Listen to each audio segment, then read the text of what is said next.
નમસ્તે દોસ્તો આજે હું તમને છે ને એક સવાલ પૂછવાનો છું કે ભાઈ માણસ પોતાની જિંદગીમાં સૌથી વધારે જો ચિંતિત રહેતો હોય મેરેજ પછી તો એ કઈ વાતને લઈને હોય છે? તો એ એમના બાળકના ફ્યુચરને લઈને વધારે પડતા ચિંતિત હોય છે ભાઈ, કે એમના મેરેજ માટેના જે ખર્ચા આવવાના છે ફ્યુચરમાં, એમના હાયર એજ્યુકેશન માટેના. તો એ વાતને લઈને માણસ સૌથી વધારે ચિંતિત રહેતો હોય છે એમની લાઈફની અંદર. કારણ કે જો તમે અત્યારથી સ્માર્ટલી ઇન્વેસ્ટમેન્ટ કરવાનું ચાલુ કરી દેશો ને તમારા બાળકના નામે, તો તમારે આગળ જતાં આ ટેન્શનમાંથી હળવાશ મળી જશે મિત્રો. અને એમના જે મેરેજના જે ખર્ચા છે, એમના જે એજ્યુકેશનના જે ખર્ચા છે, એને તમારે જનરલી માણસ લોન લઈને કરતો હોય છે કે ભાઈ એમના મેરેજ લોન લઈને કરતો હોય છે, એમનું હાયર એજ્યુકેશન જે છે એ લોનથી મતલબ ભણાવતા હોય છે. તો જો તમારે પણ એવું ન કરવું હોય તો તમે પણ એક સ્માર્ટલી ઇન્વેસ્ટમેન્ટ સ્ટાર્ટ કરી અને તમારા બાળકનું ભવિષ્ય સિક્યોર કરી શકો છો મિત્રો. તો આજે આ વિડીયોની અંદર આપણે એક એસબીઆઈના એવા પ્લાનની વાત કરવાના છે કે જેમાં તમે મંથલી 5,000 રૂપિયાનું ઇન્વેસ્ટમેન્ટ સ્ટાર્ટ કરી અને તમારા બાળકનું જ્યારે હાયર એજ્યુકેશનનો ટાઈમ આવે, એમના મેરેજનો જ્યારે ટાઈમ આવે, ત્યારે તમે 1,64,00,000 રૂપિયા સુધી ભંડોળ ઊભું કરી શકો છો મિત્રો. તો એ કઈ રીતે પોસિબલ છે તે હવે આ વિડીયોમાં આપણે આગળ જોઈશું મિત્રો. દોસ્તો, આજે આપણે જે એસબીઆઈના પ્લાનની વાત કરવાના છે કે જેમાં તમને હું ઇન્વેસ્ટમેન્ટ કરવા માટે રેકોમેન્ડેશન કરું છું.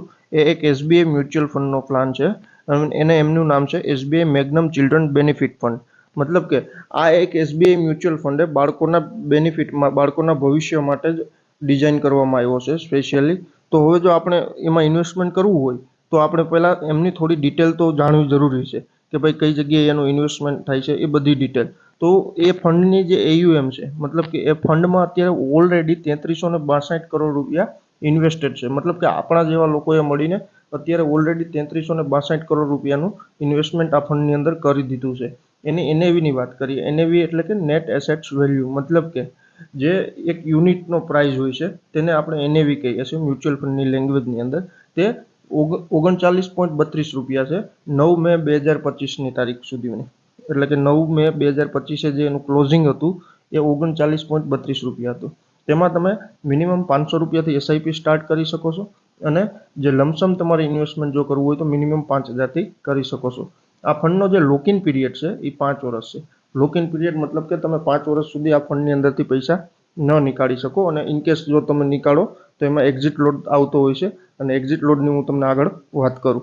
એક્સપેન્સ રેશિયોની વાત કરીએ, મતલબ કે જે ફંડ મેનેજર છે એ ફંડ મેનેજ કરવા માટે તમારી પાસેથી જે ફી વસૂલે છે તેને એક્સપેન્સ રેશિયો કહીએ આપણે. એ 1.9% છે. અને આ ફંડ છે ને 20 સપ્ટેમ્બર 2020ના લોન્ચ થયું છે. મતલબ કે 5 વર્ષ પહેલાં જ આ ફંડ લોન્ચ થયેલું છે મિત્રો. હવે આપણે એક્ઝિટ લોડની વાત કરી લઈએ મિત્રો.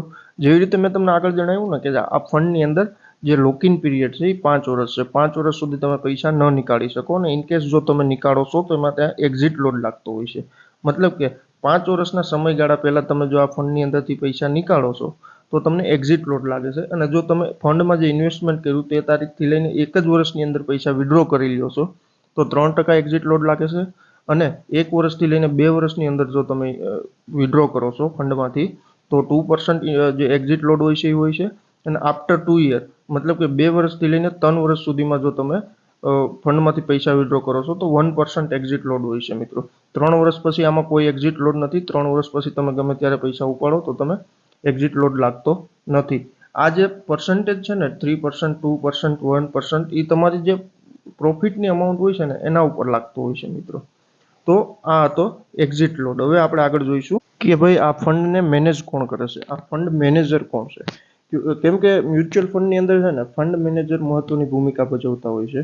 તે જ આપણને સારું એવું રિટર્ન કમાઈને આપતા હોઈએ છે. તો ઇમ્પોર્ટન્ટ વસ્તુ એ જ છે કે ભાઈ આ ફંડને મેનેજ કોણ કરે છે, એના કેટલા વર્ષનો એક્સપિરિયન્સ છે.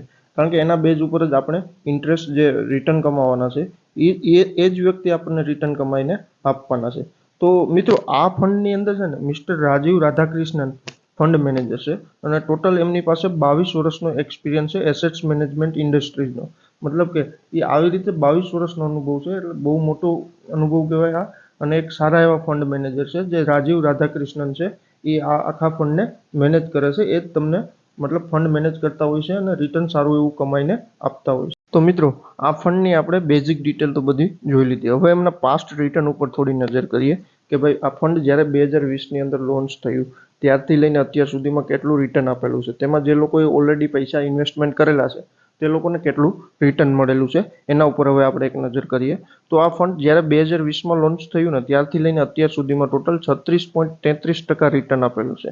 મતલબ કે તે દિવસે જે એક યુનિટ જે લોકોએ લીધેલો હતો 10 રૂપિયાના ભાવનો, એનો અત્યારે 36.33% રિટર્ન છે.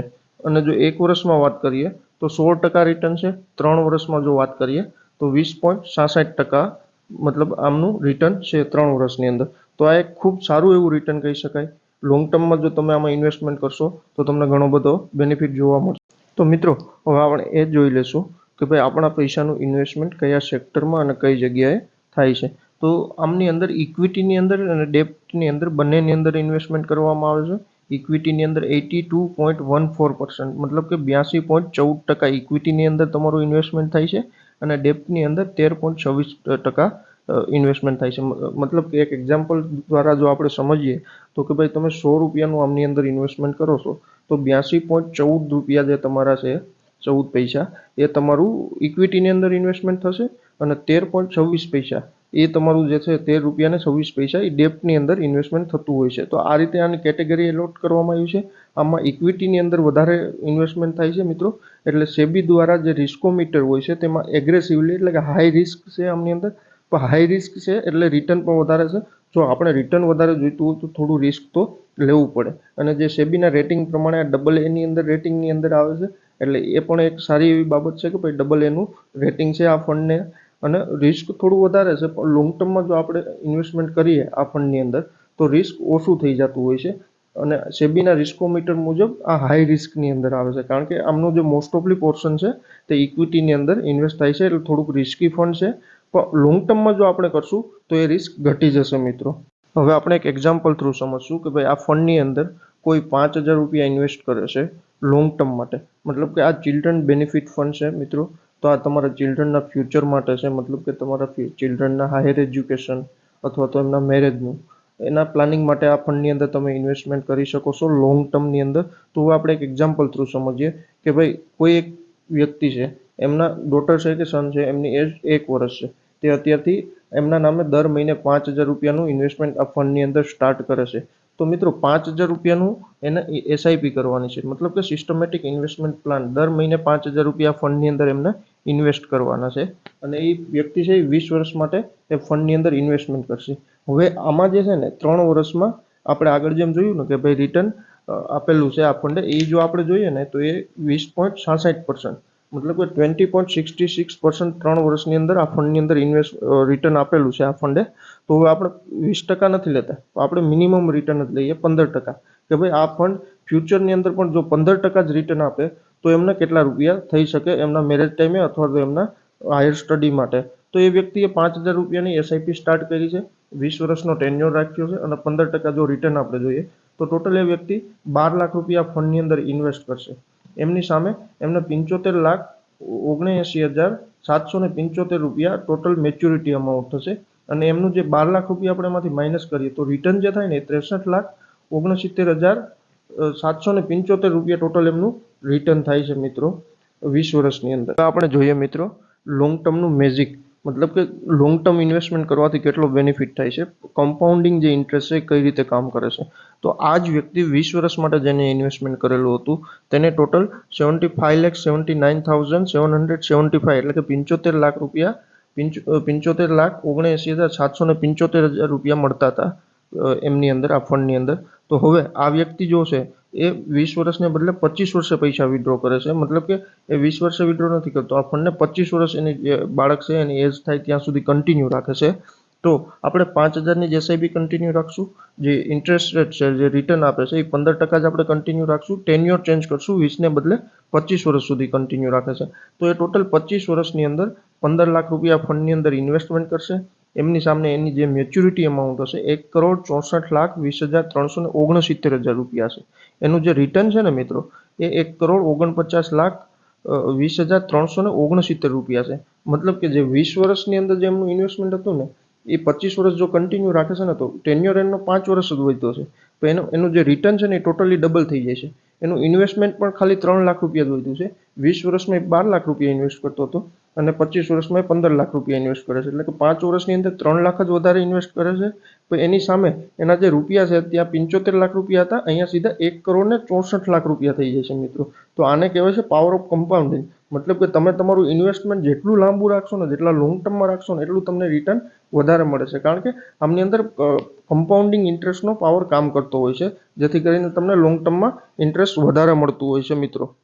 આ ફંડની અંદર મિત્રો તમે તમારી રિક્વાયરમેન્ટ પ્રમાણે અમાઉન્ટ જે છે ઇન્વેસ્ટમેન્ટની, એસઆઈપીની, સિસ્ટમેટિક ઇન્વેસ્ટમેન્ટ પ્લાનની દર મહિને જે ઇન્વેસ્ટ કરવાની એ તમે તમારી અનુકૂળતા મુજબ, તમારી રિક્વાયરમેન્ટ મુજબ, તમારા ફાઇનાન્શિયલ ગોલ મુજબ તમે ડિસાઇડ કરી શકો છો અને એ પ્રમાણે ઇન્વેસ્ટમેન્ટ કરી શકો છો. તો તમને જે રિટર્ન છે એ પ્રમાણે મળશે. જો તમે વધારે ઇન્વેસ્ટમેન્ટ કરશો અમાઉન્ટ એસઆઈપી દર મહિને, તો તમને વધારે ઇન્વેસ્ટમેન્ટ મળશે. અને ઓછું જે અમાઉન્ટ તમારી રિક્વાયરમેન્ટ પ્રમાણે તમે ઇન્વેસ્ટ કરશો, જે તમારો ફાઇનાન્શિયલી ગોલ છે એ પ્રમાણે, તો એ પ્રમાણે તમને આમની અંદર રિટર્ન મળશે મિત્રો મેચ્યોરિટી ટાઈમે. તો એવું ફિક્સ નથી કે તમારે 5,000નું જ ઇન્વેસ્ટમેન્ટ કરવું. તમે તમારી રિક્વાયરમેન્ટ પ્રમાણે ઇન્વેસ્ટમેન્ટ અમાઉન્ટ ચેન્જ કરી શકો છો. મિત્રો આ ફંડ થ્રુ તમારા પૈસા માર્કેટની અંદર ઇન્વેસ્ટમેન્ટ થાય છે, એટલે માર્કેટની મુવમેન્ટ પ્રમાણે તમારા પૈસાની અંદર તમને વધારો ઘટાડો પણ જોવા મળી શકે છે મિત્રો. હવે આપણે ટેક્સેશનની વાત કરી લઈએ કે ભાઈ આ ફંડની અંદર તમે જો ઇન્વેસ્ટમેન્ટ કરો છો અને તમને પ્રોફિટ મળે છે, તો એમાં કેટલો ટેક્સ તમારે ગવર્મેન્ટને આપવો પડે. તો મિત્રો શોર્ટ ટર્મ કેપિટલ ગેઇનની વાત કરીને, શોર્ટ ટર્મ આપણે તેને કહી શકીએ કે જો તમે 1 વર્ષ પહેલાં જે ફંડમાંથી વિડ્રો કરો છો અને એમાંથી તમને જે પ્રોફિટ થાય છે, તો એને આપણે શોર્ટ ટર્મ કેપિટલ ગેઇન કહી શકીએ, કે જે 1 વર્ષની અંદર, વિધિન 1 યરની અંદર તમે એમની અંદરથી વિડ્રો કરો છો અને જે તમને કેપિટલ ગેઇન મતલબ કે પ્રોફિટ થાય છે એને આપણે શોર્ટ ટર્મ કેપિટલ ગેઇન કહીશું. તો એમાં તમારે 20% એટલે કે 20% ટેક્સ ગવર્મેન્ટને આપવો પડે છે. અને લોંગ ટર્મ કેપિટલ ગેઇનની વાત કરીએ, લોંગ ટર્મ મતલબ કે 1 વર્ષ અથવા તો 1 વર્ષથી વધુનો સમયગાળા પછી, જો 1 વર્ષ પછી તમે ફંડ વિડ્રો કરો છો અને જે તમને પ્રોફિટ થાય છે તેના ઉપર 12.5% તમારે ટેક્સ ગવર્મેન્ટને આપવો પડે છે લોંગ ટર્મ કેપિટલ ગેઇનની અંદર. અને આ જે ટેક્સ છે મિત્રો એ તમારા કેપિટલ ગેઇનની અંદર આપવાનો છે, મતલબ કે તમને જે પ્રોફિટ થાય છે એની ઉપર આપવાનો છે. એવું નહીં કે ભાઈ તમે 10 લાખ રૂપિયા ઇન્વેસ્ટમેન્ટ કર્યું છે તો એ 10 લાખ રૂપિયા તમારી જે મૂડી છે એના ઉપર તમારે ટેક્સ આપવાનો છે. તમારી મૂડી ઉપર તમારે ટેક્સ નથી આપવાનો મિત્રો. તમે જે પ્રોફિટ અર્ન કરો છો એના ઉપર તમારે ગવર્મેન્ટને ટેક્સ આપવાનો છે મિત્રો. હવે લાસ્ટમાં મિત્રો આપણે એ જોઈએ કે ભાઈ આમાં તમારે ઇન્વેસ્ટમેન્ટ કરવું છે તો તમે કઈ રીતે આમની અંદર ઇન્વેસ્ટમેન્ટ કરી શકો, કઈ જગ્યાએથી આમની અંદર ઇન્વેસ્ટમેન્ટ કરી શકો. મિત્રો તો તમારું જે બેંક એકાઉન્ટ છે તે બેંક પાસે જઈને પણ તમે આમની અંદર ઇન્વેસ્ટમેન્ટ કરી શકો છો, અથવા તો તમે ઓનલાઈન જો ઇન્વેસ્ટમેન્ટ કરવા માંગતા હોય તો SBI MFની જે સાઇટ છે એની ઉપર જઈને પણ તમે ઇન્વેસ્ટમેન્ટ કરી શકો છો. અને થર્ડ કે ભાઈ તમે કોઈ બ્રોકર અથવા તો કોઈ એજન્ટ પાસે જઈને પણ આમની અંદર ઇન્વેસ્ટમેન્ટ સ્ટાર્ટ કરી શકો છો મિત્રો. તો આ 3 રીતે તમે આમની અંદર ઇન્વેસ્ટમેન્ટ સ્ટાર્ટ કરી શકો છો મિત્રો. ઓવરઓલ જો આ ફંડની હવે આપણે વાત કરીએ લાસ્ટમાં, તો કે ભાઈ તમારું જે ઇન્વેસ્ટમેન્ટ છે તે ઇક્વિટીની અંદર થાય છે અને એક ખૂબ સારા એવા ફંડ મેનેજર દ્વારા આ ફંડ મેનેજ કરવામાં આવે છે. અને ટોટલી તમારું જે ઇન્વેસ્ટમેન્ટ છે ડેપ્ટ અને ઇક્વિટીની અંદર થાય છે, અને વધારે પડતો જે પોર્શન છે એ ઇક્વિટીની અંદર છે. મતલબ કે સેબીના રિસ્કોમીટર મુજબ આ તમારું જે છે એનું હાઈ રિસ્કમાં આવે છે. પણ હાઈ રિસ્કમાં આવે છે તો રિટર્ન પણ હાઈ છે. જો આપણે ફ્યુચરની અંદર સારું એવું રિટર્ન કમાવવું હોય તો થોડું રિસ્ક તો લેવું પડે મિત્રો. અને આમના જે ફંડ મેનેજર છે એ પણ બહુ વ્યવસ્થિત છે, 22 વર્ષનો એક્સપિરિયન્સ ધરાવે છે. એટલે ફંડ મેનેજ કરનાર વ્યક્તિ પણ સારા એવા છે. અને રિસ્કોમીટર મુજબ હાઈ રિસ્કમાં છે તો થોડું મતલબ રિટર્ન પણ સારું આપે છે. જ્યાં વધારે રિસ્ક હોય ત્યાં રિટર્ન પણ વધારે હોય. અને માર્કેટની મુવમેન્ટ પ્રમાણે તમને આમાં ઉતાર ચઢાવ જોવા મળી શકે છે. તમે જે અમાઉન્ટ ઇન્વેસ્ટમેન્ટ કરો છો તેમાં માર્કેટની, પણ જો તમે લોંગ ટર્મ માટે વિચારો છો તો સારું એવું ફંડ છે આ ઇન્વેસ્ટમેન્ટ માટે, લોંગ ટર્મની માટે. મેઇનલી આપણે ક્યારે પૈસાની જરૂર હોય કે બાળકના હાયર એજ્યુકેશન માટે અથવા તો એમના મેરેજ માટે. પણ અત્યારથી જો આપણે સારું એવું સ્માર્ટ ફાઇનાન્શિયલ પ્લાનિંગ કરશું ને મિત્રો, તો આગળ જતાં આપણને પ્રોબ્લેમ ઊભો નહીં થાય. Thank you.